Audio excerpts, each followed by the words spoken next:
За өдрийн мэнд. Сайн байна уу? За подкастын маань дараагийн дугаар эхэлж байна. Ингээд энэ удаагийн дугаар дээр ярилцах зүйлсүүд өнгөрсөн удаагийн дугаар дээр тодорхой болчихсон. Тэгээд үзэгчд маань ч гэсэндээ маш хүсэл хүлээж авах шиг энэ сэдвийн талаар сонсох гээд.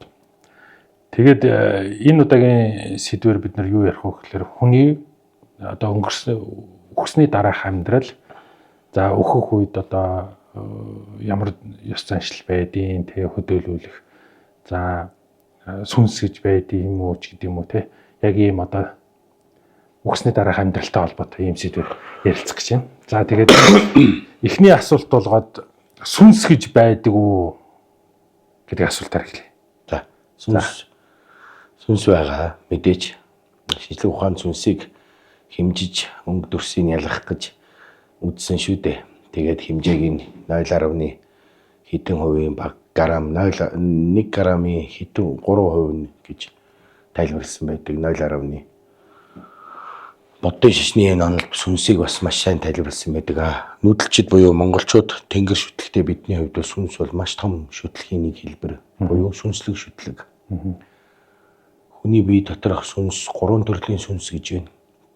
Бөө мөргөлийн буюу монголчуудын нүүдэлчдийн одоо өөрсдийнх нь үзэл санаагаар 3 төрлийн сүнс оршдог гэж тайлбарлалт юм байна.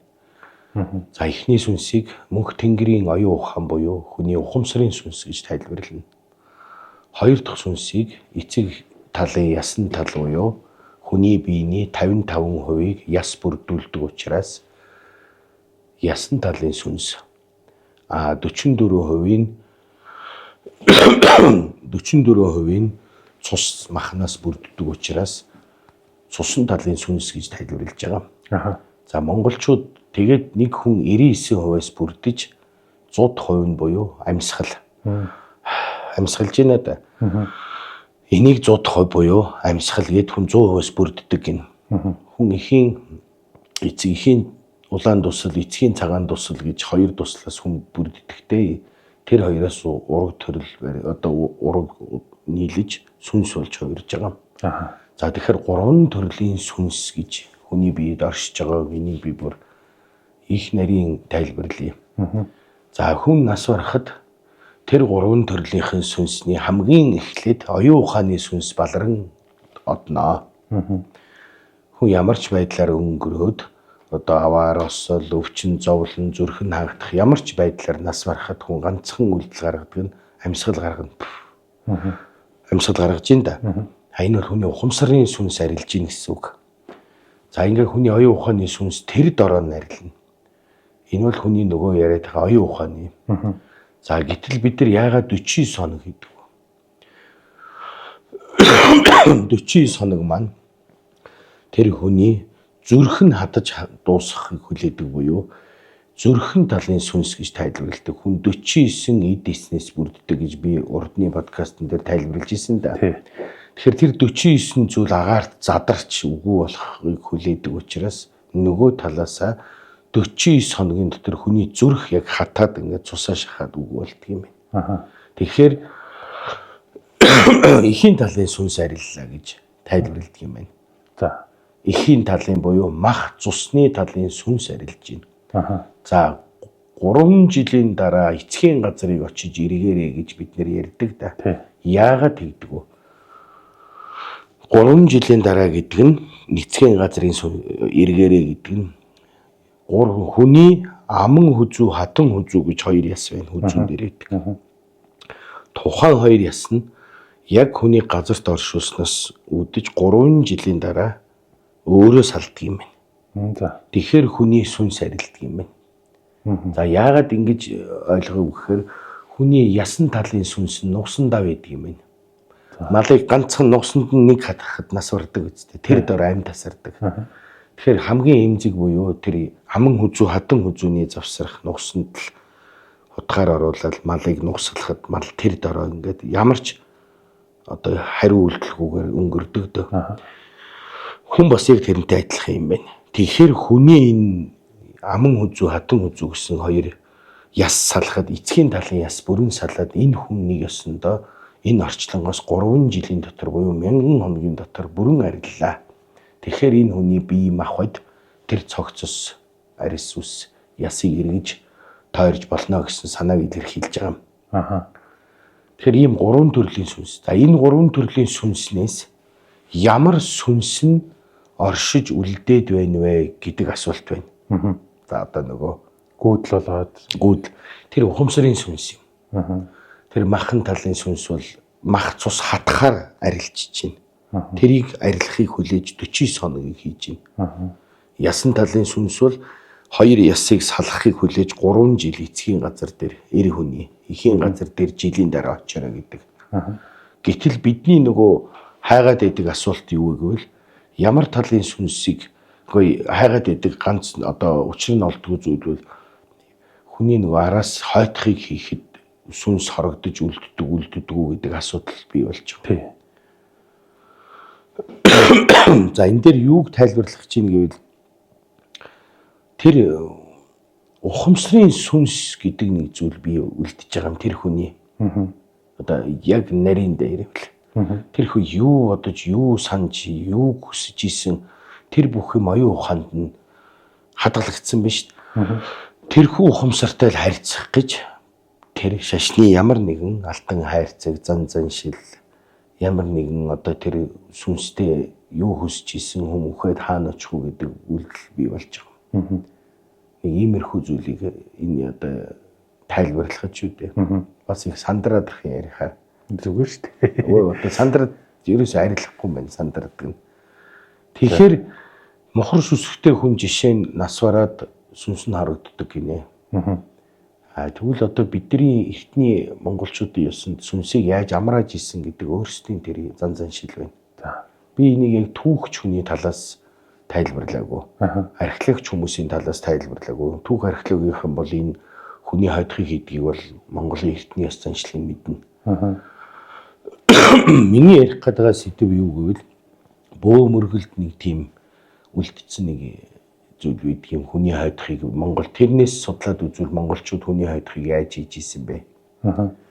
Одоо Баян Улгийн алтан цогц гэж газараа хадны оршуулгаас Монголын түүх археологийнхан нэг тийм 800 жилийн настай буюу 13 дугаар зууны үеийн тийм онг олсон юм. Тэр бол одоо хүний оршуулга дотроос олсон онг. Ер нь Мерсер оршуулганаас онг олдог. Тэгэхээр тэр ямар учиртай тэр хүний оршуулган дотроос бөөгийн онг олдог гэдэг нэг том асуудал гарч ирж байна л да. За энэ юу гэд энээр ингээд дамжуулаад яг бөө хүнийхээ бөө судлаад ингээд үзвэл тухайн хүнд амьд насанд нь нэг бүтэн онг бүтээж өгдөг байсан юм. 13 дугаар зууны үе монголчууд. За одоо бид нар ингээд жишээд яривал нөгөө Мингний бурхан. Нөгөө Мингний бурханаа зүүдэхтэй адилхан хүн болгоны нэг онг бүтээж өгдөг байсан. За тэр онгыг бид нэр ам бие сахисан онгыг цалиг гэж нэрлэж ирсэн юм байна. За төвд хэлээр бол сахиус. Монголоор бол цалиг. Бие сахисан цалиг гэж байгаа. Бие сахисан онг. За нэг хүн төрөхөд нэг хүнд төрөхт нь нэг тийм мундаг онг бүтээгээд эсхийгээр тэрийгэ бүтээж өгсөн байна. Бүтээсэн онгоо тэр хүн насан туршдаа биедээ авч явдаг юм уу гэр орондоо залж ягаад.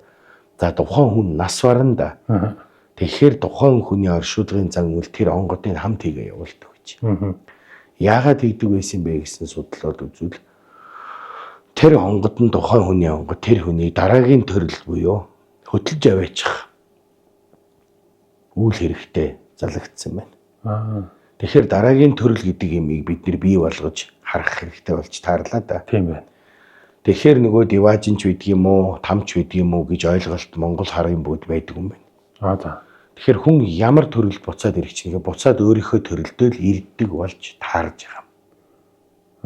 Өөрийнхөө төрөлд гэдэг нь энэ удамдаа л энэ хүн төрөлдөө л буцаад ирэх. Хүн төрөлдөө. Зөв. Тэгэхээр ямар нэгэн ингээд олон үеийг дамжаад яваад байдаг буддын шишний үзэл шиг биш байж байгаа. Яг монголчуудын эртний тэр үзэл санааг судлуул. Тэгэхээр тэр дараагийн төрлөө ямар төрөлд ирдэг вэ? Энэ төрөлдөө л хүн болж төрнө. Тэгвэл тэр нохоо шиг амьдралын муу төрлийг олох нь уу? Хаан шиг баян төрлийг олох уу гэдэг л энэ насных нь хийсэн үйл хэрэг нь мэддэг юм байна. Зөв. Тэгэхээр заавал одоо тэр хүн нохоо болоод дараа нь сүнсэн дээшлээд нохоо хүн болоод төрж ийн гэдэг бол сүүлд монголчуудад нэвтэрсэн буюу шашин орж ирснээс хойшоох үзэл санаа юм байна. Энэ дээрээс яг нарийн ингээд харуул уучлаарай ингээд юу хэлэх гээд энэ гэвэл энэ дээрээс харуул чи амьд байхдаа ямар хүн байсан юм? Юу хийж бүтээсэн, ямар үзэл бодолтой байсан? Яг л тэр үзэл санааныхаа хэмжээсэнд л очичдөг юм байна. Тэгэхээр энэ наснда амьдралыг их сайн сайхан харж яваад хүнд их тусрахгүй явсан бол өнгөрөөд тэр онгон буцааж дагуулж хөтлж авчирж ирээд яг л тэр үзэл оюу санаа сэтгэлдээ ямар байсан тэр үйл хэрэгт нь л хөтлж авчирж ирэх гэж л бүтээж онго бүтээсэн биш үү? Өөрөө ирээхээр саад гарч ирэх юм шүү дээ. Ягаад гэвэл тэрний үүлийн үртэй бодол санаа сэтгэл зүйн саад болох юм байна. Та одоо тэгэхээр ер нь ойлгож байна уу? Одоо нэг гэсэндээ өөрөө буцаад за өгсний дараах оюун санааны сүнс маань ингээд өөрөө буцаад хүн төрлөө олох гээд ирэх гэхлээр энэ насандаа хийж явсан одоо үүлийн урмаа л лай болох нь шүү дээ. Тийм, тэгэнгүүт л тэр онгод туслах гэдэг шүү дээ. Тий. Будын шишинд бол тэр төрлийг давуулж тэр үүлийн лайг хаалгахын тулд ном уншиж гин, буян хийж гин, арцаасаа хийж гин, амьтын шувуу хоолж гин. Тэгэхээр хэргийн учир юунд вэ гэх юм бол амьд байгаа хүнд өөртөл байна. Хизээ нэгэн цагт өнгөрөөд дахиад энэ хорвоод айтайхан хүний төрлийг олоод их тийм элэг бүтэн амьдрья гэвэл яг энэ насныхын үзэл санаа бодол үүлийн үрийг буцааж шүүж хураагаад тэр хүн тэр төрлийг аваад төрчиж гин гэсэн үг. Энэ наснда олиггүй муу юм хийгээд явж ивэл нохоо шувуу болдгоо юм байна. Муу төрөл дээрээ дахиад насан туршдаа зовдөг юм байна. Тэгэхээр ийм үзэл санааг л илтгэж тэрийгээс үүдэж манайхны тэр зан үйл их сонин байсан байна. Тэр онго бүтээдэг ёсно. Онго бүтээхээ болоод тэр хүний оршуулганд онгод хийж тахихаа болсон цагаас хойшоо бол хүмүүс шашин орж ирэхээр тэр шашны лам гүйцэтгэж эхэлж байна. За тэр лам бол тэр хүнийг сайн ч вэ муу ч вэ төрлийг ахиулах ном уншиж гин. Төрөл ахиулах ном уншиж гин.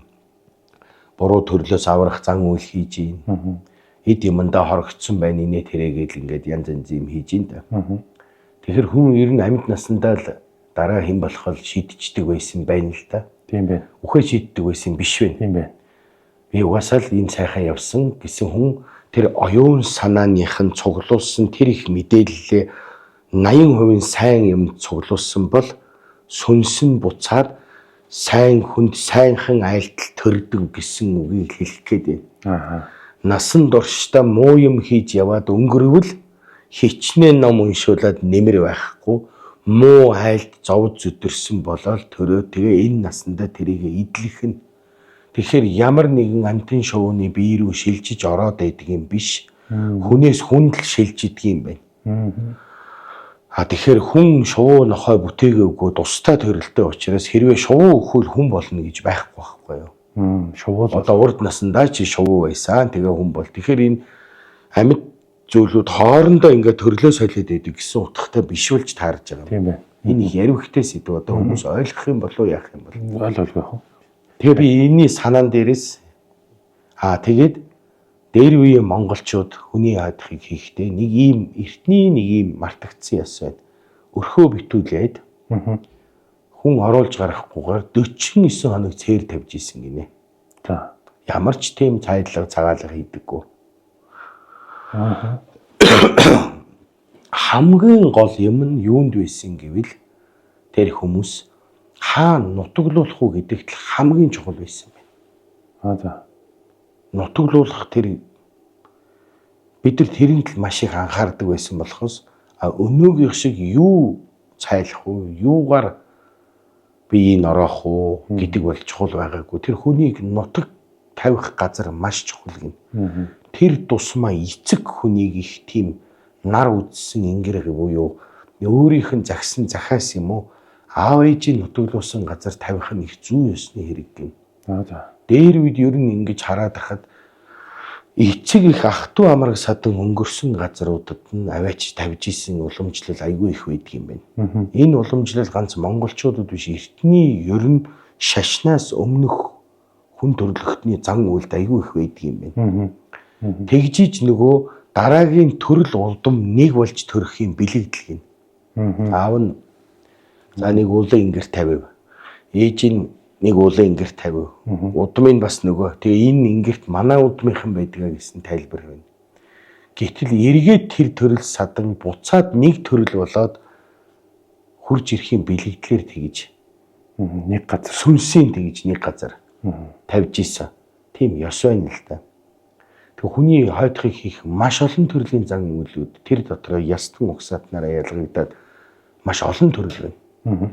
Тэгэхээр энэ бол одоо цаг хугацаа, нийгмийн шилжих хөдөлгөөн, шашингүй үеих, буддын шашин таах гэдэг төрөл бүр байна. Миний яриад байгаа ганц нэг жаахан зүйлүүд бол тэр бөөгийн ёсонд дээр үе монголчууд яаж хойдох хийж исэн бэ гэдгийг буюу ямар үзэл санаагаар вэ. Тэгээд дээрээс нь тэр 49 хоног цээр тавьж байгаа юм. За хүн оруулж гаргадаг өрхөө бүтүүлээд цайлыг цагаалдах байх нь шүү дээ. Тэгээд нэг ийм л юм сонсч илаа. 10 гурилыг шар тостой зуураад аргалын цагын дээр 49 хоног өгүүлж исэн гин. Тэр сүнсэд ганцхан одоо өгсөн. Ягаад гэвэл тэр сүнс 49 хоног тэр айлаа иргэдэг юм байна. 49 хоног ирэхэд нь тэр цайлж одоо тэр хамгийн одоо дээр үе энгийн нэг тийм бөөгийн яг эртний одоо бүр эртний ёс нь бол өөр байсан баг. Тэр тухайн нутаг орон газар байдлаасаа одоо тэгэхээр нэг асуулт байна. Манайхны 49 хоногт нь ингээл зурмал асаагаал ингээл одоо нэг тийм шашин маягийн зан үртэл болчих л дээ. Тэгээ ер нь бол яг 49 хоногч нь бол ер нь бөөгийн зан үүлээс улбаатаагаар одоо шашинтай холилдчихсан л гэсэн. 49 хоногч нь эртний монголчуудын өөрсдийн зан үйл. Эртний хар домын сударт Зүү аймгийн 9 судар, Баруун аймгийн 13 судар гэж байсныг шатаасан гэсэн хувьсгалын үед энийг бүр тэмдэглэсэн байдаг юм. Тэгэхээр сүүлийн үеийн шашны энэ хүний хойдох хийдэг зан үйл бол маш асуудалтай. Та ингэ боддоо. Бид нар яг Орос ёсоор цагаалдаг. Төвд ёсоор хойдохыг хийдэг. Оршуулдаг. Хятад ёсоор буюу ханш нэхэд иргэдэг. Энэ дотор монголчуудын яг өөрсдийн зан үйл байхгүй. 49 хоног гэдэг нь л үлдсэн юм шүү тий. Тий одоо тэр шинжээний буюу алтан хайрцаг нэх гэж байгаа. Шинжээний гэдэг нь хуучны алтан хайрцаг нэх.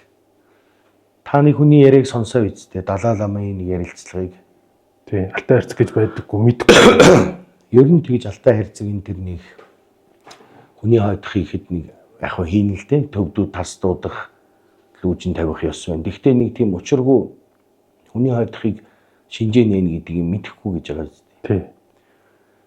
Тэр чин монголчууд нээж исэн буюу бөө шашнаас өмнө монголчууд шинжээнэх буюу тэр тухайн хүний юу хүсэж бодож ирснийг тэр бөөгийн ёсоор хар зурхаа гэж байгаа шүү дээ. Одон тэнгэрийн хэрэгсэн. Тэрүүгээр тэр хүний сэтгэл сүнс холбогдсон зүйлийг мэрэг төлгийн аргаар тайлбарласан байгаа. Тэгээ энэ олон зуун жил болоод хувьсаад шашин гэдэг зүйл бий болж гарч ирээд тэг инглигээ буруутгах юм байхгүй. Хэргийн учир юу хэлээд байна вэ гэвэл энэ янз янзын хойдохын хийж байгаа зан үйл эцсийн мөчид хүн өөрийнхөө сэтгэлийг амраах гэж хийж байгаа зүйл юм. Яг нарийнда ярил. Тэгэхээр дээр үе монголчууд тэр их одоо хүний биеийг элдв юмд ороогоо тэр их араас нь элдв сайхан цайлж будаалаад идэггүй байсан юу гэвэл монголчуудын үнэн санаанд бол амьд багт нь сайн харилж исэн байна. Хүн нэг л өнгөрчих юм бол араас нь одоо ямар ч аргаар бурхан бүтээж сувраг босгоод ч юм уу уул ус дахиад тэр хүний сүнс харж үздэг юм байна.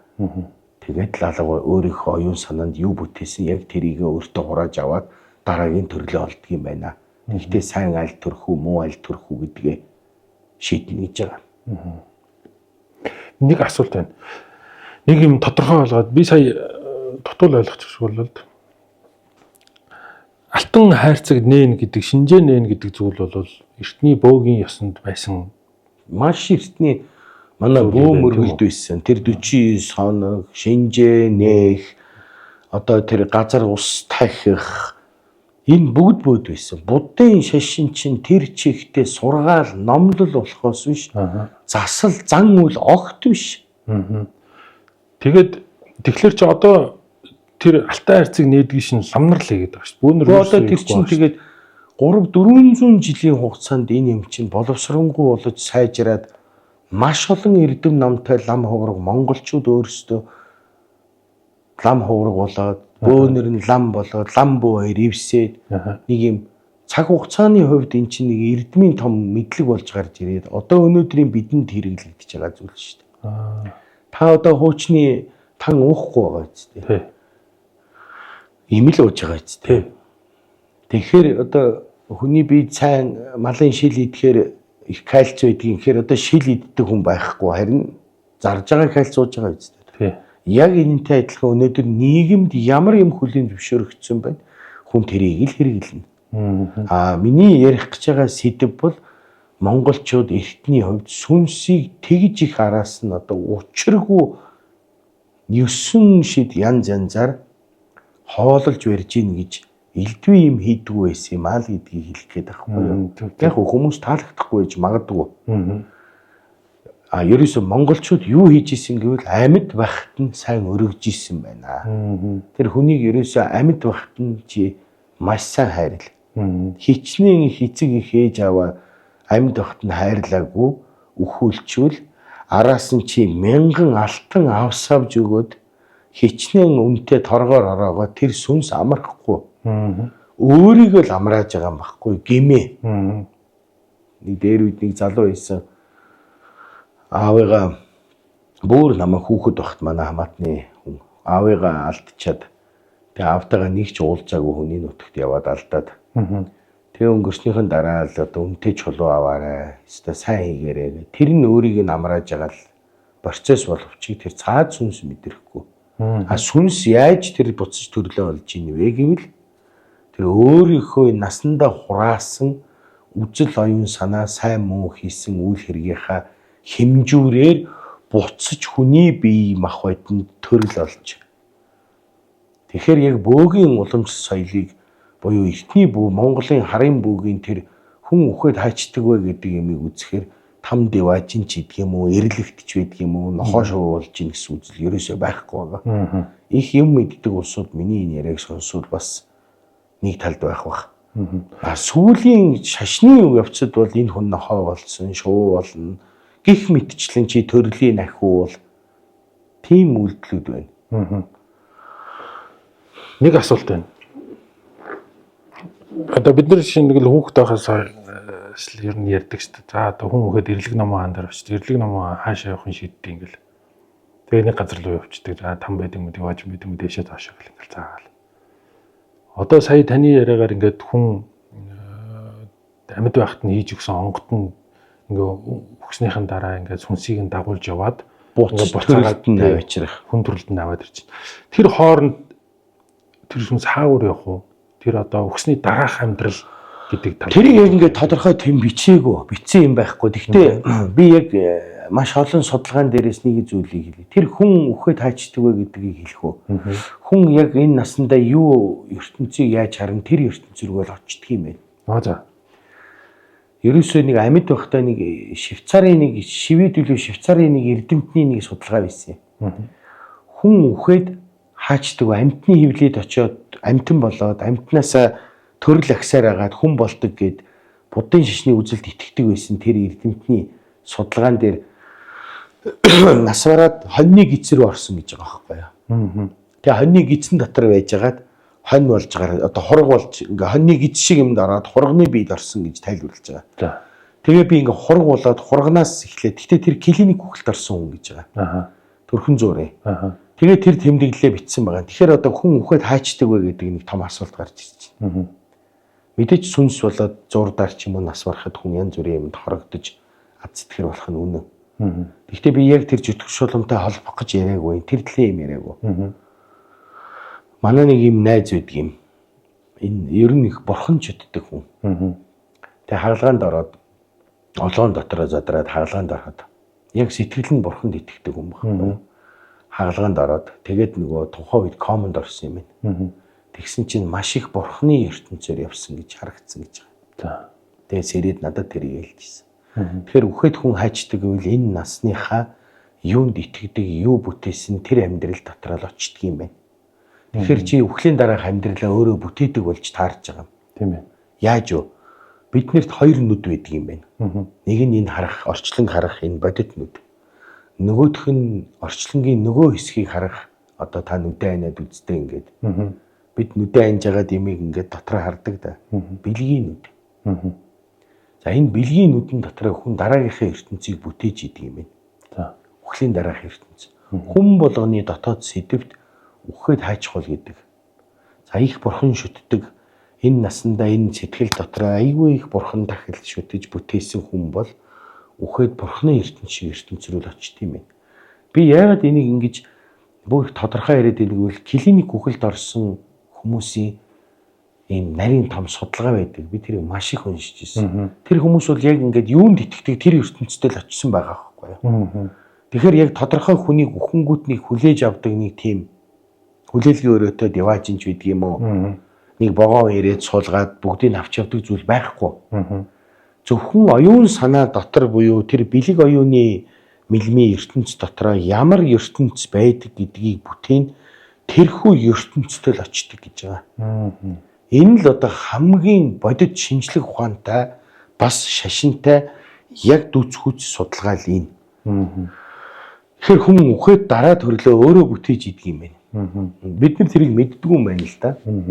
Яг ингээд би нас бараад хүүхэд болж төрнөө гэдэл боддог хүн бол яг л тэр айлтай төрнө гэж байгаа. Одоо үхээд тэр орчлон хорвоо худлаа ёстой нэр над чиг муу юм бол тамд шатах бах та гэд өөрийгөө бодоод байвал нэг хүн алдсан хүн байлаа гэхэд би ч одоо тамд л шатна там гэж байдаг гэд итгүүл үхээд яг л тэр там шиг янз янзын газар руу очино. Тэгээ энэ бол маш олон төрлийн энэ үхсний дараах амьдрал гэсэн судалгаа бас нэг хүмүүсийн тэмдэглэл байгаа байхгүй юу. Тэгээ тэр тэмдэглэл нь дандаа үхсэн хойно бичнэ гэж байхгүй. Дандаа нэг клиник үхэлд орсон хүмүүсийн тэмдэглэлийг үзэхэд тэр хүмүүс чинь нэг үхсний сүнс маань биенээс нь гараад тэр дараах ертөнц гэдэг юм л очичоод ирж байгаа. Гэтэл дараах ертөнц гэдэг зүйл хаана байна вэ? Оюун санаа дотор байхгүй шүү дээ. Та бидний оюун санааны дотор л дараах ертөнц байгаа байхгүй юу? Бид нар тэр дараах ертөнцтэй өөрөө ямар итгэл үнэмшлэр бүтээн тэр Христийн шашинтай хүн бол Христийн шашныхаа зан үйлээр нас бараад хойдохыг хийгээл санаа намарна. Юу гэвэл тэр нэг насандаа Христийн шашны өгсний дараах ертөнцийг л бүтээсэн байна. Буддын шашинтай хүн бол үхээд одоо бурхан багштай уулзсан майн мэгзэм уншуулаарай гэдэл нас барахад үр хөвгтөн хүртэл тэрийг уншуулаад санаа намарна. Тэгэхээр бидний тархинд ямар ертөнц, ямар шашны хуулийг кодлно тэр код л үйлчилж байгаа болохоос яг тэр гэсэн юм байдгүй. Яг тэрэнд баримтлагдаагүй улсууд бол нүүдэлчин монголчууд буюу бидний нөгөө сүнсийг дараагийн төрлийн олоход буюу там диважин байдаггүй, наадах чинь тийм юмд очиод байдаггүй, эргээд л хүний төрлөө олоод ирнэ. Буюу дийдэн гэсэн ойлголт л байна. Өөд болно. Өөд болно гэдэг чинь өөдөө явна. Тэгээд монголчууд их сонин нэг их сонин судалгаа яри. Би одоо өөрийн судалгаагаа ярихад алунгой ээжд бүгнүүтэй бэлгүүтэйгээд добуу мэрэгэнтэй алунгой ээж ханилан суугаад бүгнүүтэй бэлгүүтэйгээ хоёр хүүхэд төрүүлдэг дээ. Тэгээд добуу мэрэгэн өнгөрөөд бухтаа салжи, бодончир мөнхөг, бухаа хайдаг гэх 3 хүүхэд төрдөг. Монголын нууц төвчөөний домгон дээр. Та мэдэн тийм ээ? Би одоо яг наадах хийсэн уншааг болох юм. Би одоо хагас уус уншсан үгний тойд. Гэтэл тухайн үед зарцын 3 хүүхэд төрүүллээгээд 2 хүүхэд хуваагддаг үстэй. За тэр ямар гэвэл Малиг Баян давгийн зарц байсан байна хажууд нь. Ингээд ураг төрөл хоорондоо муудаад ээжтэйгээ муудсан. Ээжтэйгээ тэрсэн чинь алунгой ээж нум сум угуулдаг да. Тэгээ энэ хүүхэд бол тооноор шар нохоо орж ирсэн. Тэдээс илэрсэн. Тэрний тайллыг юу хэлгэвэл хүний сүнсийг өндөр төрлөөс ирдэг гэж монголчууд үздэг юм байна. Тэгээ сүнсийг дэгдэх буюу тэнгэрт дэгдэх зан үйл хийдэг байсан. Тэгэхээр ямар ч хүн ингээд та усч бай, галч бай бүх зүйл ууршаа дээшээ хөөрдөг юм байна л да. Яг бодит амьдралын физик хуулийг ярил ус наранд ууршин, гал асаад дээшээ ууршин, ер нь бүх зүйл дэгддэг юм байна. Тэгэхээр хүн өнгөрөхөөр хүний биед байгаа тэр энерги тодорхой тэр сүнсэн бие буюу тэр энерги нягтарсан тэр гэрэл оюун ухаан маань дэгдээд дээшээ тэнгэрт очдөг ёс байна л да. Тэрийг дэгдүүлэхийн тулд монголчууд тэр нас барсан хүний шарил чулуу босгож тэрэн дээр дээшээ дэгдэж байгаа бууг хүртэл бүтээдэг үстэй. Буган чулуу. Тэр нас барсан улсуудтай тэр чин дээшээ сүнсийг аваад дэгдэж ийн гэсэн утгатай. Эргээд бид нэр дээрээс үр хөхөд гуйдаг. Тэгэхээр өндөр төрөлтэй сүнс гуйж ийн гэсэн. Тэр хүний сүнс тэгж одоо ямар нэгэн байдлаар нохоо шувуу элдв дээдийн юм руу орж төрөл сольдог гэсэн биш болж таарч байна. Хүн хойтхыг хийсэн хийгээгүй хүн өөрийнхөө ямар төрөлд очихоо шийддэг. Хүн өөрөө шийддэг. Тийм утгатай энэ их өвөрмөц хүмүүс их маргаж магадгүй энэ тал дээр. Нэг юм асуулт байна. За одоо нэг муу хүн байлаа гэж үтэй л дээ. Зүгээр яг бидний мэддгээр л муу хүн. За одоо алуурчин талуурчин гэдэг юм уу хулгайч зэлгээж.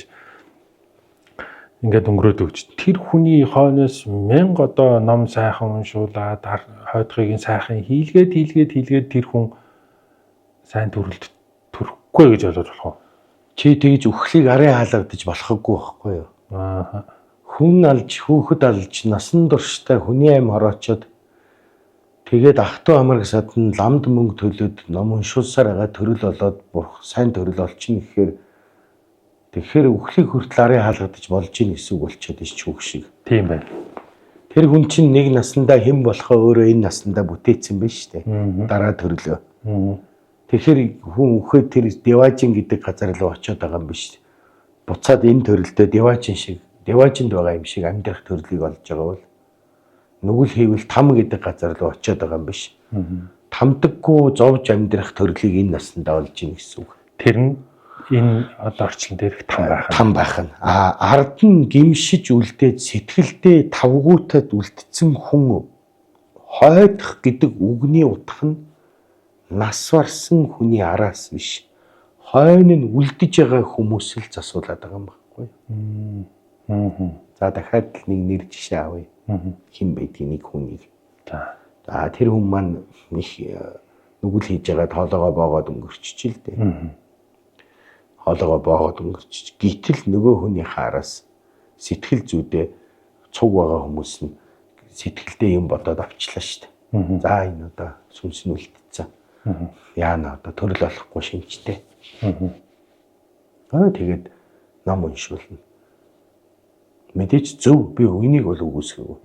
Тэгвэл тэр хүн өөрийнхөө сэтгэлийн хэмжүүрэндээ хандлаа ном уншуулад зөвхөн өөрөө одоо хүүн ч юм уу эцэг нь дүгнэлт за одоо л миний хүү сайн төрөл олох байх гэдэг дүгнэлтийг авахд л зогсож байгаа байхгүй ном уншуулах. Юу гэвэл тэр өөрийнхөө сэтгэлээ хааж байгаа. Ханчиж байгаа. Тэрнээс тухайн цаад хүн бол тэр яг л уншсан уншаагүй зовх зүдрэх төрлийг олвол тэгэл автоматар төрлөө олоод явна. Ягаад гэвэл амьд наснда тэр төрлөө олох дараагийн хэрэгэ бүтээсэн учраас. Одоо ойлгомжтой ойлгохоор болж байна. Хүмүүс бас зөв ойлгоосай. Тэгэхээр юу хэлэх гээд энийг үл энэ дээр чаав ээжийг амьд байгаа дээр нь яста бурхан мэд дээдлэж хайрлаа. Хэрвээ чи гомдоож байгаа дараас нь өнгөрүүлчих юм бол өөрийгөө хуураад мянган алтан бурхан бүтээгээд ч нэмэргүй. Яг чи өөрийнхөө санааг л амрааж байгаа байхгүй юу? Одоо би аавыгаа нэг залуу эцгээ хаяа явцсан. Тэгээ нөгөөтхийг тангараа тасраа явцсан эцэг нэрийг хүлээж байгаа тэгээд өнгөрсөн. Тэгээд нөгөө эцгийгээ өнгөрсний дараа ухаарад очиод уйлаад л ёстой намайг байхгүй өнгөрчлээ бурхан минь гэдэл. Тэгээд нөгөөт чи гимшээд үлдчихэд энд нэг гим үлдлээ таны жишээн дотор. Тэр гимийг тайлчихын тулд л энэ үнэтэй чулууг хий. Би аавынхаа араас маш сайхан юм энэ хамгийн үнэтэй газар оршуулъя. Хамгийн сайхан газар хий. Цэцэг тарий. Эцэг мужид тэр хүн аавынхаа араас хийж ийн гэж бодож байгаа боловч өөрийнхөө гмийг л цайруулж байгаа болохоос биш. Тэр аавын сүнс аль хэдийн 80 наслахтай сайн үйл хийсэн бол дараагийн төрлөө олох гээд явцсан. Ганцхан тэр ухамсарын сүнсэл хамт бидэнтэй оршоод байгаа байхгүй юу? Найз маань хамгийн сүүлийн удаа хоолнд орё гэж чадаагүй өнгөрцөн штэ. Чи тэр үгийг л бодцсон. Тэгэл чиний тарих нь кодлогдол чи зүүдэлж эхэлж байгаа байхгүй юу? Хоолнд орох байсан. Тэгэхээр бид нар өөрсдөө ийм эмзэг юм аа. Бидний сэтгэл зүй оюун ухаан ийм эмзэг. Бид нар ерөөсөө өөрсдөө сэтгэл зүй одоо нэг хүн өнгөрөөл өө чам дээр одоо наад хүн чинь зүүдлэгдэх нь гэхэд тэгэл хэлхийн төдийд маргааш нь зүүдлэгдэнэ. Мал сая нэг эмэгтэй ирлээ л дээ. Хэдхэн өдрийн өмнө төрөөд удаагүй нялх бий те. Тэгээ нэг тийм хэцүү өнгөрцөн одоо галд их нэрвэгдээд өнгөрцөн хүний нөгөө хамаатны хандлан бололтой зураг мураг юм ч юм уу одоо сонсцсон юм байна. Тэр бол одоо өөрт бол үнэхээр хамааралгүй. Тэр холын нөхөр талынх нь хамаатан байна.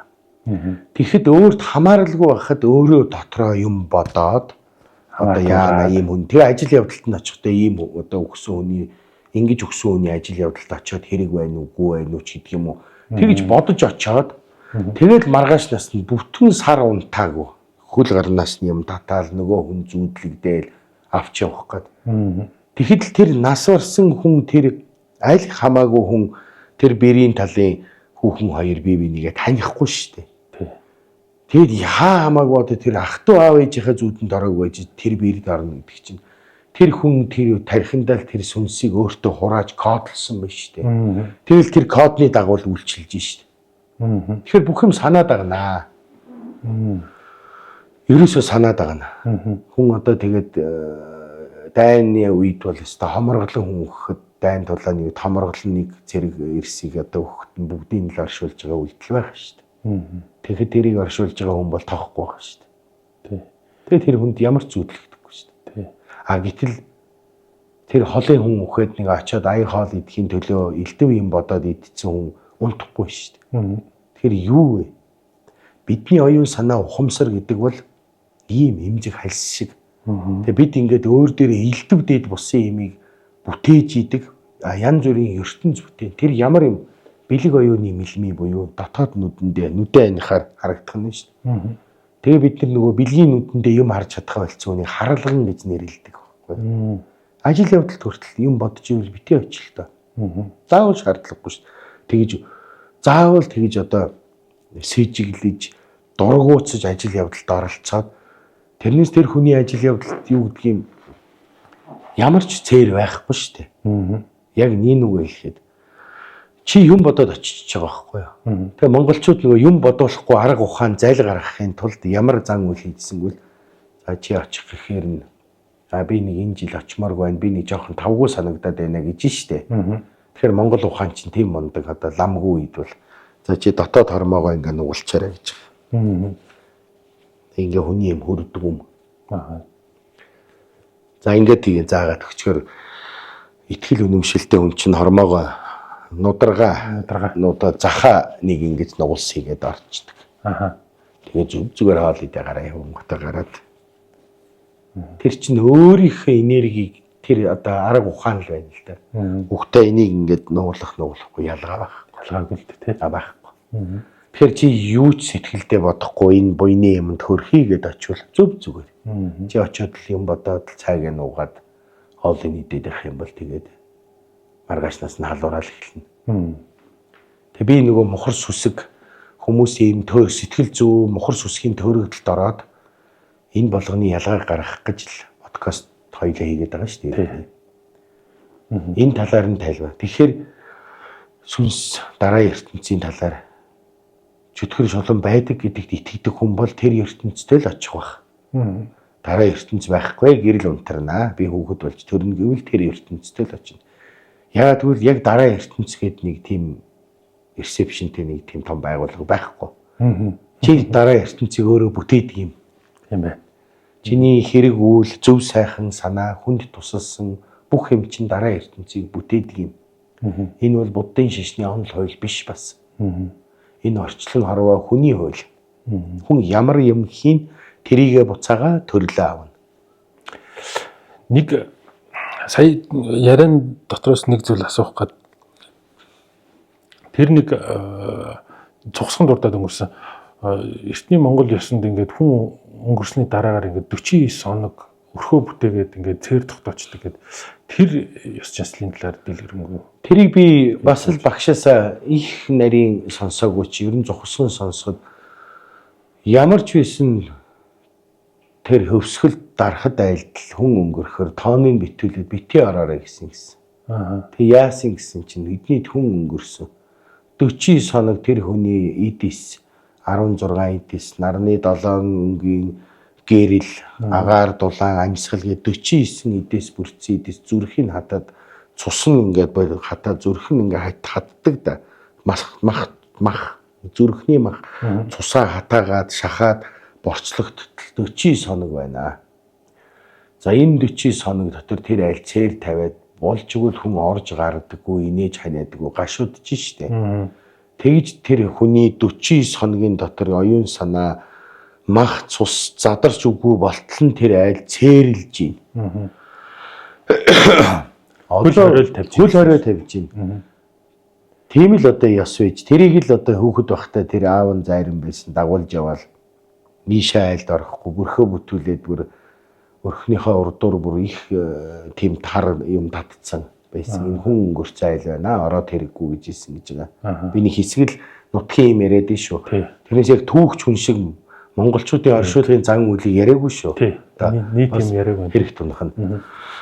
Тэгэхээр одоо бол ингээд хүн өнгөрөөд 7 хоног үгүй юу хөхрөөд инээгээд ажил явдалгээд муудалцаад зодолдоо давыгаа өнгөрөөгүй байхад өнгөрөөд удаагүй байхад 49 хоног байтугай гаргаагүй байхад нь байр савын булаацалдаад бид нар бол үнэхээр бас дагуултай хийж байгаа нь үнэ. Энэ болгоны үүлийн үр тэр улсад өөрт нь л ирнэ. Тэгэхээр тэр үед 49 хоног дотор инээх байтугай элдв хүн оруулж гаргадаг байсан. Одоо тэр үед зураач хүн зураг зураал тавьдаг байсан байгаа. Зул гэдэг зүйлийг айлууд гэрэл болгож ашиглаж исэн учраас хаа сайгүй зулаасаас дэм барьсан байгаа. Учиргүй хүн цуглуулад найр хийгээд байдаг. Найр хором хийгээд байдаг байсан байгаа. Тэгэхээр нүүдэлчдийн энэ соёл ондоо суурин иргэншилтэй хүмүүсийн соёл бол тэр нас орсон хүнийг үдэж өгөх тэр зан заншил гэж байна шүү дээ. Үдэж өгөх. Үдэн гэхээр одоо тэр хүнийг явсныг одоо тэмдэглэж байна. Одоо үдэж байгаа сайн төрөлийг олох. Тэгээд баяр гашуудалж одоо хүн төрөхөд нэг гашуудна одоо төрөхөд нэг баярлна, өгөхөд нэг гашуудна гэж байна. Тэгэхээр энэ Орос ятгалын ёс чинь бол нэг тийм цагаалж цайлсан одоо гар хөл цайлгсан нэрстэн одоо ингээ бүгд цуглараад хоол идэх. Тэгээд гашуудлаа арх ууж тулгах. Одоо Орос календар гардаг шүү дээ. Өнгөрчингүүт нь оршуулад нэг их цэцэг тавиад л. Тэгэл хурж ирэнгүүтээ нөгөө цэцэг тавьсан хүмүүс чинь бөөндөө суугаад л идээд уугаал, уйлаал, зарим нь ч бүр бүжиглээл. Орос ёс шүү дээ. Эн чинь Цэдэн даргын үед бий болсон монголчууд ил тавиад төвд ёс орж ирээд ил тавиад энэ монгол хүрээ чинь золбин нохоо хүний хүүр идээд өмхирээ тэгтэн одоо энийг ингэж Орос ёсоор авслаад хайрцаглаад хашаалаад оршуулад ингээ тэгээд энэ үеэс эхлээд Орос буюу хүний хойдохыг хийх одоо зан заншил чинь тэр төрийн бодлогоор бий болонгууд яг чаргагүй шашин төр хоёр хамт буюу буддын шашин тэрий чи хүлийн зөвшөөрөөд ингээд л нэг юм заваарсан юм болж гарч ирж байгаа. Өнөөгийн өнөөдрийн хүний хойдохыг бол муу гэсэн үг биш. Бид сэтгэлээ амраахын тулд л юм хийж байгаа. Түнэсчгүй бол нэг тэгж амар яг ёсчилсан юм бол ахгүй юм биш үү? Бага тэр эртний түүхийн талаас нь ярил өөр байгаа. Миний ярьж байгаа санаа бол чи юу ч өгөөд юугаар ч тэрийг тэтхээ тэр хүний сүн санаа нь амраад баярлаад явдаг ид биш юм аа. Би тэрийг л хэлэх гээд байна л да. Ерөөсөө хүн амьд байхдаа л яг ямар төрөлд очих вэ хэн болох ууга сэтгэлийнхаа дээр дотоод дал тухамсартай бүтээсэн байдаг энэ тэр төрөл рүүгээ л явна. Зөв. Ийм учиртай байна. За подкаст маань одоо ингээд ерөнхийдөө 5-6 дугаар ингээ явуулчлаа. Тэгээд цаашаа бас нэлээд хэдэн дугаар ер нь бол нэлээд олон дугаар явуулна гэж бодолтой байгаад байгаа. Тэгээд хүмүүс ингээд нөгөө нэг манай подкастыг үзсэн хүмүүс маш их ингээд янз бүрийн л асуулт асууж байна л да. Тэгж болох уу, ингэж болох уу, ийм байх уу, тийм байх уу гэд асууж байна. Тэрэн дотроос нөгөө нэг ийм асуулт маш олон давтагдаж байна. Та энийг ингээд нөгөө зайруу хүн болохоор ингээд одоо тань дээр очиж болох уу, энэ хүний одоо мэдээлэл нь хаана вэ? Энэ хүн дээр очиж болох уу, байдал нь хаана вэ гэж хүмүүстэй уулзаж, хүмүүст бөөлж өгөх гэж, хүмүүст цуглуулж тэгэх гэж энийг хийгээгүй. Одоо эн чинь бас нэг мэдлэг тусал нэмэр сурж мэдсэн зүйлээ хуваалцаж бас зарим хүнд хэрэггүй гэж магадгүй. Тэгээ яг тэр бүх хүмүүстэй уулзахад бол хэцүү шттэ. Миний чадах юм байна, чадахгүй юм байна. Хүмүүс зориод ирдэг, би хэрвээ тэр хүн тусалж чадахгүй буцаавал нүгэл болно. Нүгэлч байхгүй, сэтгэлийн гомдол үүснэ. Тэгэхээр одоо ийм юм хэлээ. Тэгэл яг хүмүүс ч тэгэл зов зодорсон улсууд байгалах, бас сонирхож байгаа улсууд байгалах, очиж уулзмаар байна, очимоор байна л гэл тхийн.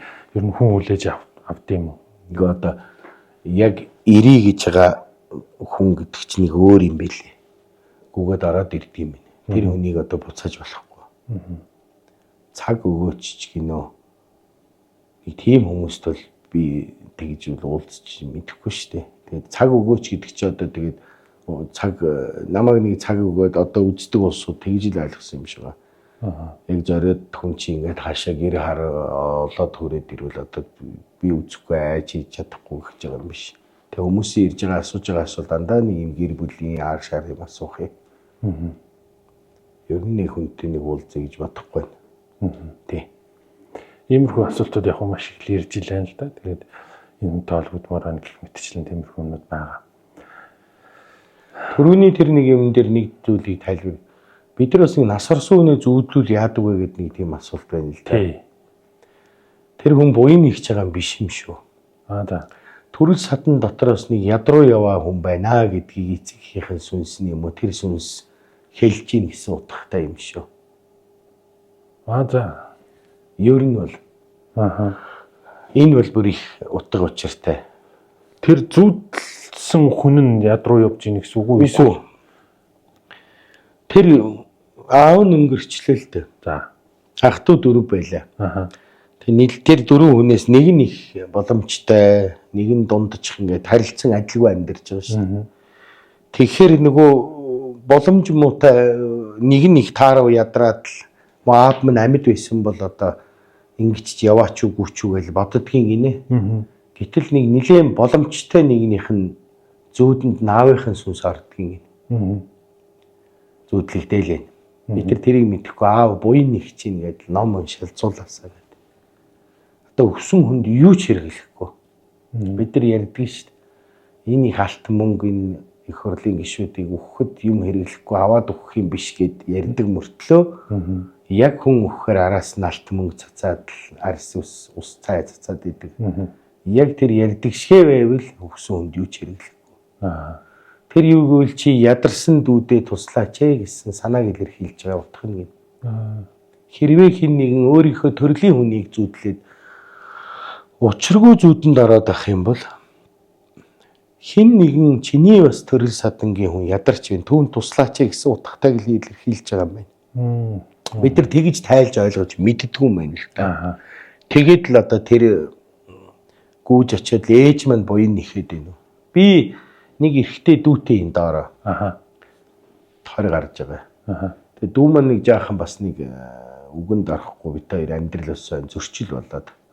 Тэгээ би нэг жаахан ээж маань өнгөрөөд 7-8 жил болж байна. Тэгээ одоо дүүд маань их л сайн байсан. Өсгсөн хүүхэд нь учраас би ч багасаа тустай өсөөд имээ дээр өссөн.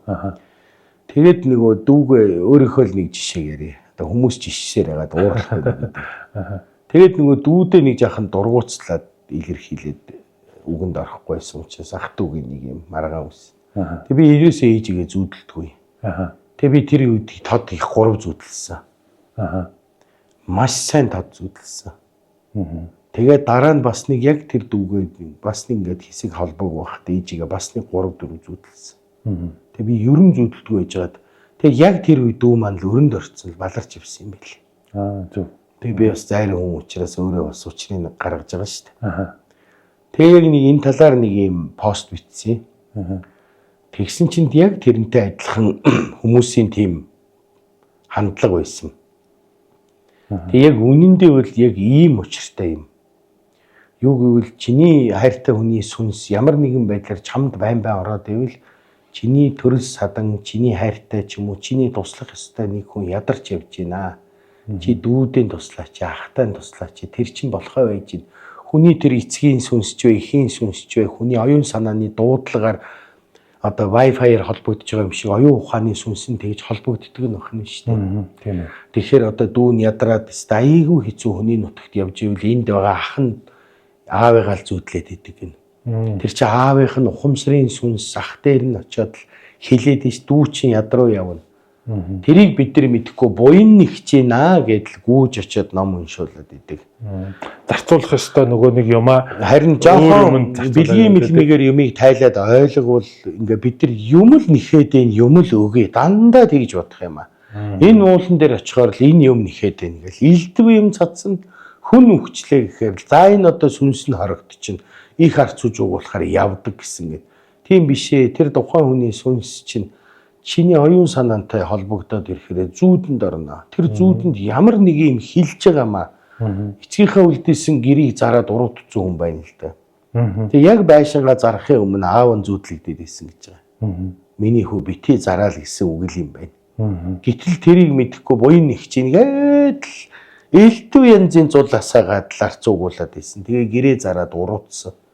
Тэгээ дараа нь эцгийнхээ голомтыг 3 жил дотор нь хөдөлгсөн учраас тэр айлын буян заяа харьсан байна. Тэгээ дараа нь өр ширнээ салаагүй гэж байгаа.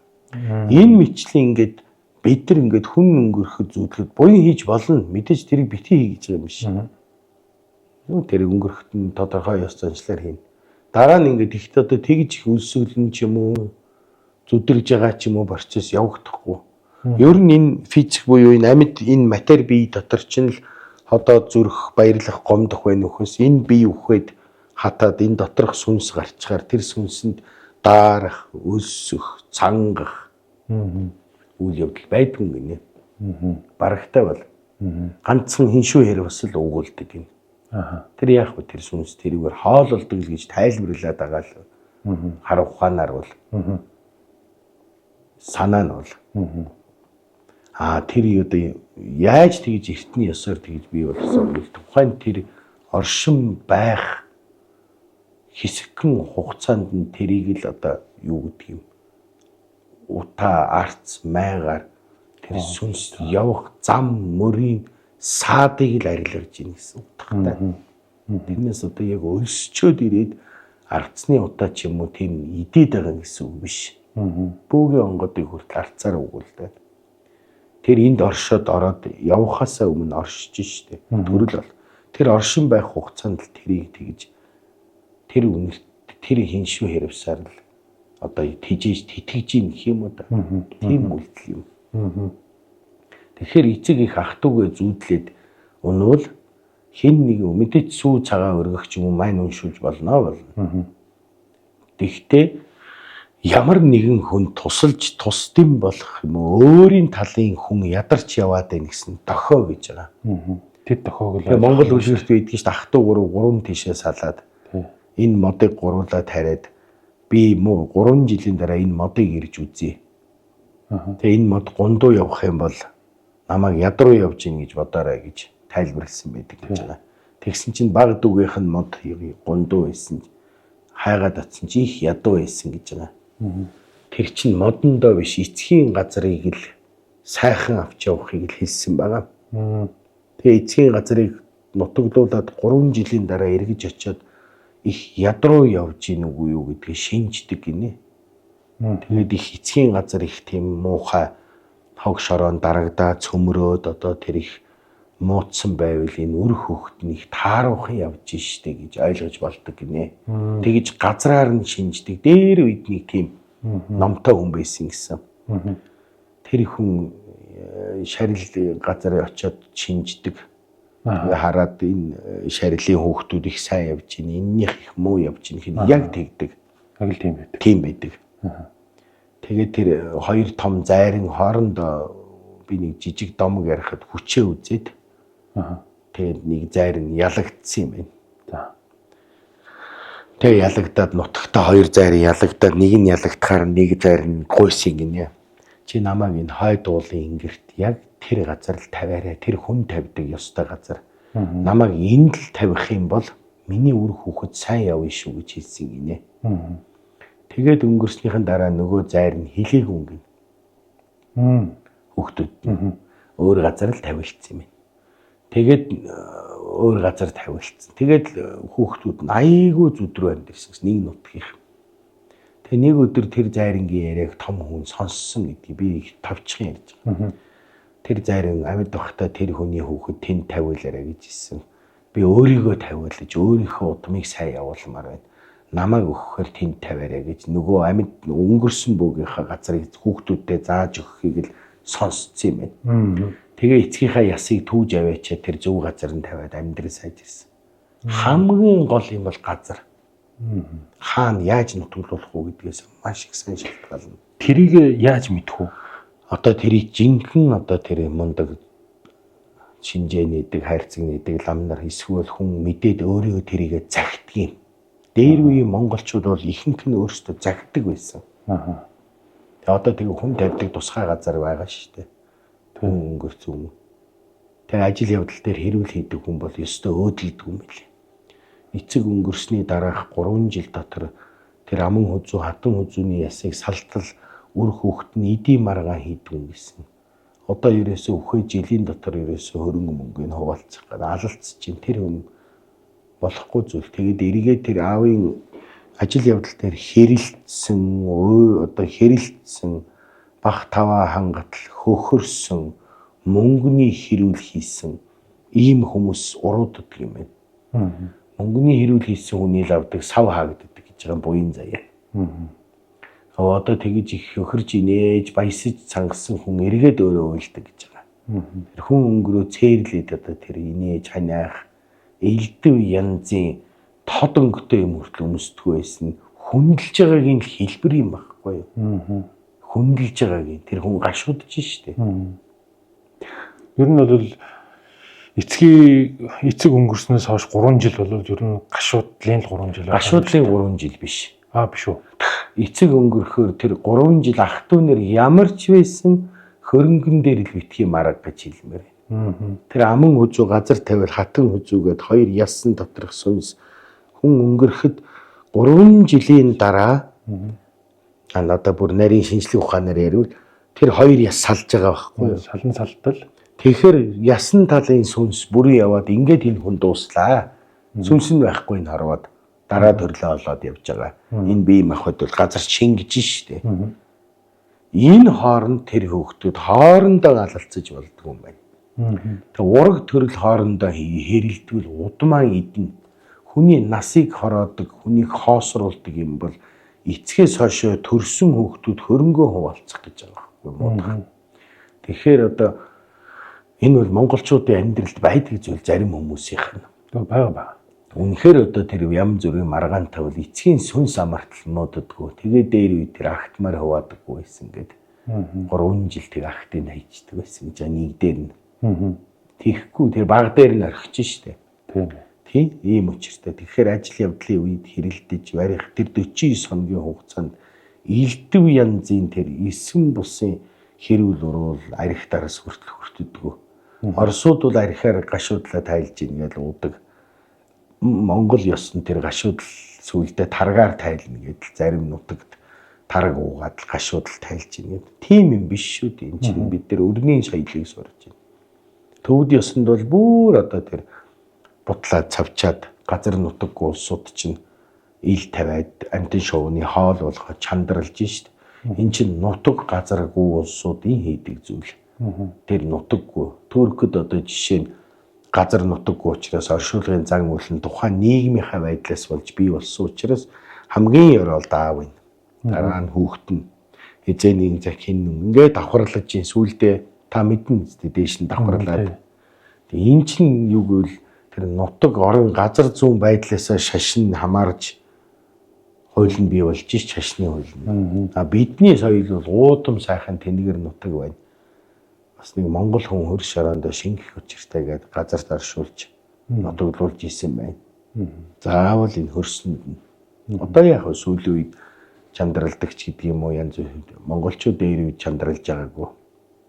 Одоо бол чандралхан зүй ёсны хэрэг гэж байгаа зөв байлгүй. Одоо янз янз шүү дээ. Тэр хүнийг алтан хайрцагнийхэд яаж гардаг чандрал газартыг дээ ил тавь. Одоо ил тавьдаг газар гэж байхгүй. Баг гэж хөдөөгөр бол тавьчихдаг юм шиг. Оо яг одоо хөдөө гадаа тэр яцсан. Аль яаж ч хийж болно тэр хамаагүй. Одоо нэгэнт л нийгмийн цаг үе ийм болсноос хойшоо. Одоо ингэ нарийн ингээд харуул өнөөдөр би ингэж яриад хүний хайдахыг хийдэг зан үйл өөрчлөгдөж чинь гэж байхгүй. Энэ залууныг ингээд юм ярьчлаа л гэж өнгөрнө.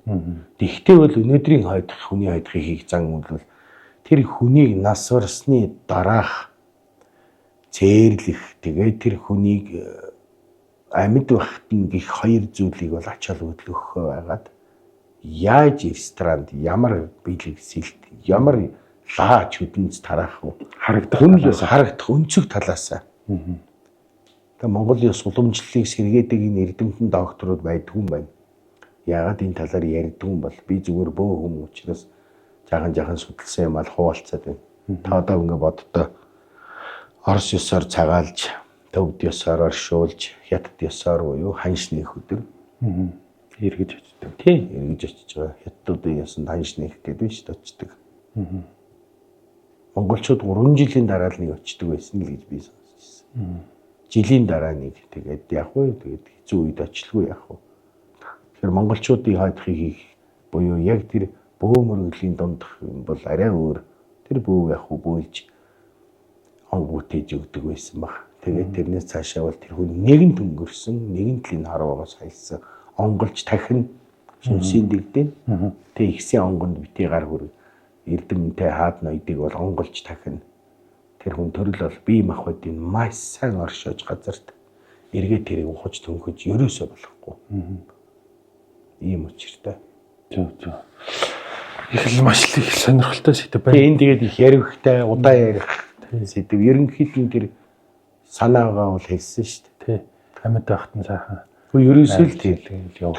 Чи амьд байхад нь л хоолол, цайлал, ундал, одоо хайрал, яар, хөөр хэл хийсэн юм хэл өнгөрцний дараа ямар ч нэмэрэггүй. Чи хичнээн тэр бөө аваачиж бөлүүлээд чи нэмэрэггүй. Тэр хүн нэг л энэ ертөнцөөс бие хийсэн бол цаашаага тэр ертөнд дараагийн төрлөө олох зам руу явж. Зам чи байх уу тэр хэсэг рүүгээ. Тэгээ бид наан л уйлаад л одоо 10 хэлсүү өргөөд л. Тэр чи бидний оюун санааны энэ кодыг л хаамрааж байгаа. Ээж маань амраагүй ах шиг байна. Би зүүдлээд байна гэсэн. Тэр өргөсөн сүүн өөрийнх нь сэтгэлд болсон хансан гэвэл тэгэл заашгүй сайхан болчлоо доо. Тэгэхээр хойдох гэдэг чинь хойно нь үлдчихэж байгаа улсуудыг л сайхан сэтгэл санаагийн засахыг хэлж байгаа болохоос яг заахан өнгөрөж явсан хүний араас гэсэн үг бас биш болж таарч байгаа юм. Тэр олон ах トゥ угэл сайхан номтой лам очиж сэтгэл санаа засчих. Тэгэхээр буддын шашны хойдох бол ерөөсөө л тэр хүний хойно үлдсэн ах トゥ амраг садныг л номын хүчээр сэтгэлийн засгал зан үйл юм байна.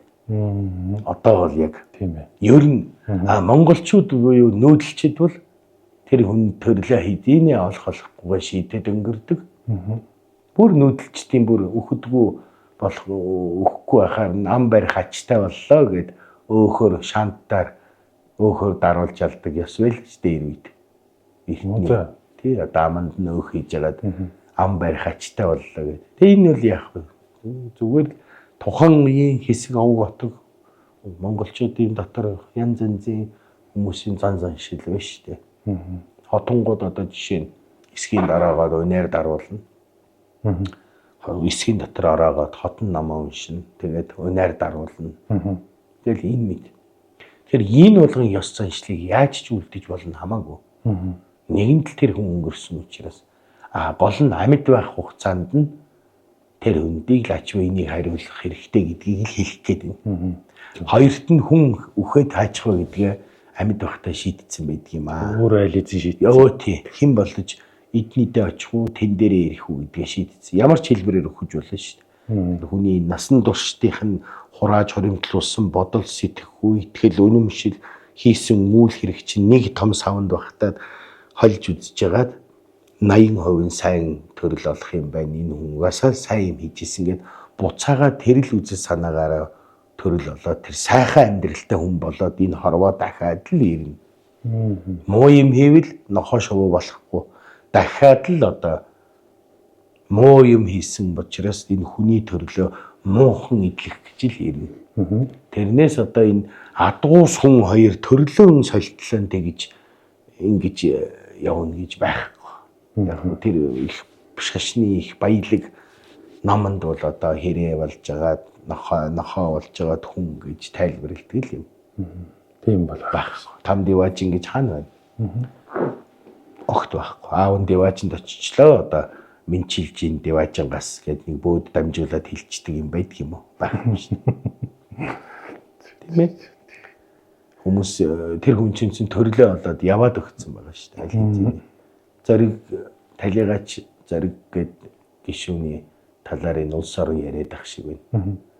Тэрэн дээр нэг бөөнөрийн сүнсийн дуудаад асуу гэд нэг хэсэг зүүн бэлгийн тулаан тийм болоо үсттэй. За.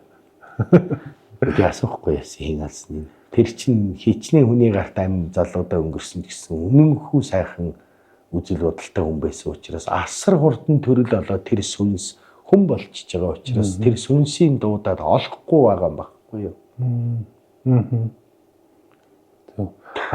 Төрөд явцсан сүнс одоо төрөл олоогүй сүнсийг бол дуудаад аваад ирэх. Тэр нүгэл насандаа муу юм хийсэн үхээ төрөл олохгүй тэгээд зуурдад гацсан сүнс маань нөгөө сүнс байжгаад гүйдэл ад нь буг нь чөтгөр ороолон гэд шашны хэллэгээр бол бугшин тэр чин зүгээр шат үе дамжиж байгаа юм. Айгуу мундаг хүний сүнс хичнээн хүний гарт муугар бүрлэхүүлсэн ч гэсэн маш хурдан төрөл олоод хүн болоод нэг айлын сүнс шилжиж шít. Тэгэхээр тийм хүний сүнсийг хайгаад лам бөө ч юм уу бөө бөөлөөд биедээ оруулаад үзэн гэдэг чинь тийм боломжгүй. Тэгэхээр тэр үрд тэгээд бөөгийн хувьд бол мэдэхгүй зүйл одоо тэр өөр юм. Тэр нөгөө нэг хүүхэд багтлаг хүүхэд хийж тоглодог байсан шүү дээ. Туслан маслан дээр сүнс дуудна гээл Сүхбаатарын сүнсийг дуудаал гээл. Өөр ямар Чингисийн сүнсийг дуудаал гээл. Тэр чинь хүннээс өөр орчлон хорвоо түмэн янзын төрөл сүнснүүд энэ хорвоод байгаа. Тэрийг монголчууд эртний хэллэгээр чөтгөр гэж тэрлэж ирсэн гэж. Тэгээ хүний газрын нөгөө танихгүй газрын бурхнаас өөрийн газрын чөтгөр дээрээ шашны явцад бол одоо тэр биер даадгуус илдэв янзын ягчис шулам амтны дүрийг айгүй баялгаар харуулад мэдлэг боловсролын төвшин хүмүүс танилцуулсан байна шүү дээ. Тэр сүнс дуудахлаар тэр ирээд байгаа нь бол тэр тэнмэл юмнууд л ороод ирж байгаа. Тэнмэл одоо хэрэн хэсэж яваа тэр төрөл бий байхгүй хүн гэж биш шүү дээ. Тэгэд бидний имээ өнгөрөхөд бид ураг төрөл нэм чинь тэрний ураг төрөл удам учраас тэрний төрөл авахтаа дараагийнхаа өөрийнхөө ураг төрлөө авч байгаа шүү дээ. Тэгэхээр сайн хүн заавал төрөл дүндээ хүүхэд болж ирээ тэднийхээ гар дээр өсөн мэдээч. Айгүй сайхан. Хичнээн үр хүүхдээ сайхан өсгөөд сайхан буянтай хүн бол өнгөрөө тэр дараа сүнсэн тэгж тэрнж хэрэн хэсгүүгээр буцаад тэр хүүгийнхээ хүү охиныхоо охиндоо хүн болоод хүрээд ирнэ. Тэгээд Деважингийн амьдрал тэр хүндийг хэлж ийн амьд насны Деважин. За тэгээд насан туршдаа одоо хүний юм улгаа хийж насан туршдаа муу юм хийж амтны ам бүрлэгж явсан хүн бол тэгээд өнгөрөөд тэгээ үр хүүхдээ гомдоогоод хүүхдүүдэд хайсан хүний сүнс үрдээ төрдгүй юм гэсэн. Муу айл төрдөг юм гинэ. Хоёр сайхан хүүгээ багад нь зодод цохиж архит жагсан тавьж байгаад хоёр хүүхдээ хаяа явцсан юм байна л да. Тэгээ үхээд ямар хүн төрсөн гэсэн чинь тэр хэрэлдэж зодтолдсон айгүй муухай айлт хүүхэд болж тэр насан туршдаа зүдэрсэн гэж байна. Ер нь бол там гэдэг зүйл бол энэ орчлон дээр л байд юм байна. Орчлон хорвоо өөрөө там Деваж хоёр хамт байгаамаа. Тийм байх. Тэрнээс тамын амьдралыг хай гэх юм бол тамтаггүй залхуу заваан амьдрал чи хүн болж өсөж төрж тэр заяаг олвол там юм. Деважингийн амьдралыг олъё гэвэл эрдэм бэлэг оюу мэдлэг оюун тэр бүхний дээдэд хүрэж энэ хорвоод чи хүн болж тэр бүхний одоо дээдийг олвол Деважингийн амьдрал энэ л байна. Тэгэхээр 5 Деважин хоёулаа энэ цуг байна бид нартай хамт байна шүү дээ. Нөгөө ертөнц цаана байна. Энэ тийм л байна. Таны дотор байна. Таны ухаан дотор байна. Тэрнээс яг өнөөдөр энэ агаарын цаана хаалга гаргаад нөгөө ертөнц рүү орчиж байгаа юм биш юм. Хитрхи их одоо фантазилж сэтгэж болохгүй, хитрхи их төсөөлж сэтгэж болохгүй. Тэгэл одоо нөгөө ертөнцөөс тийм юм ирлээ, ийм юм ирлээ биш. Чиний бодол дотор нөгөө ертөнц байгаа. Чи тэр нөгөө ертөнц буюу нөгөө бодол дотор л элдв юм бүтээвэл тэгэл чи тэр бүтээл дотор л дүүхэн дуусна. Үхээ тэр ертөнцөө л хар нэг ясандаа нүдэ айнаад бодож ягаа тэр процесс ертөнц рүүгээл чи өнгөрөхөд дотгошоогоо орно. Та нүдэ айндаа тас харанхуй болж байгаа. Тий. Энэ харанхуй дотор нэг ертөнц бүтээгээ тэр ертөнц рүүгээл явчихж байгаа юм байна. Ийм л учиртай. За өнөөдөр их сайхан сэдвэр, их сонирхолтой сэдвэр бас л. Бас л сандраал ханиалглаа. Хүмүүс намайг ханиадтай байна л гэдэг. Одоо ханиалгахаа байчиж байгаа. Зүгээр их хэцүү сандармаар юм. Одоо тэгээд сурж байгаа байлгүй тий. За тэгвэл дараагийн дугаараар уулзцгаая. Энэхүү дугаар маань бас их хүмүүст их сонирхолтой байх байхаа. За баярлалаа. За дараагийн дугаараар уулзъя. За.